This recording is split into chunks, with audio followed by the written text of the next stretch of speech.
ఇది retention of placenta April 30వ తేదీ delivery అయింది.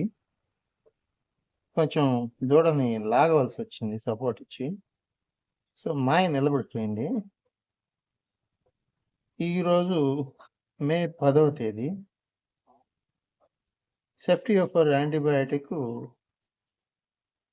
1వ తేదీ మే 1వ తేదీ మే 3వ తేదీ ఇవ్వడం జరిగింది. ఆ తర్వాత ఇంట్రాఇట్రిన్ మెట్రోనిడోజోలు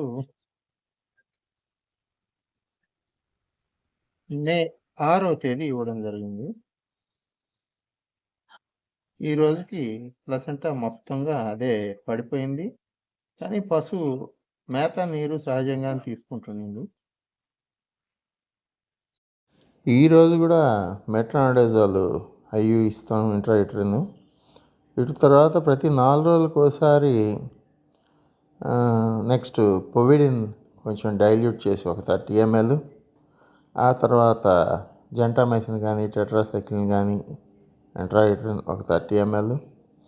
అటు తర్వాత సిఫాలెక్జిన్ ఇంట్రాఇట్రిన్ ఒక 60 ml. ప్లెయిన్ గ్లాసీ డిశ్చార్జ్ వచ్చే వరకు మనం ఇంట్రాఇట్రిన్ ట్రీట్మెంట్ ఇస్తుంటేనే యానిమల్ మిల్క్ ప్రొడక్షన్ కానీ ఫర్దర్ రిప్రొడక్టివిటీ కానీ తిరిగి మళ్ళీ చూడుగట్టడం ఎదకు రావడం కూడా సాధారణ స్థితిలో ఉంటుంది. పశువు ఆరోగ్యానికి ఇతర సమస్యలు రాకుండా ఉంటుంది. లేకుంటే పొదుగు వాపు కూడా వచ్చే అవకాశం ఉంది గర్భంలో ఇన్ఫెక్షన్ ఉంటే.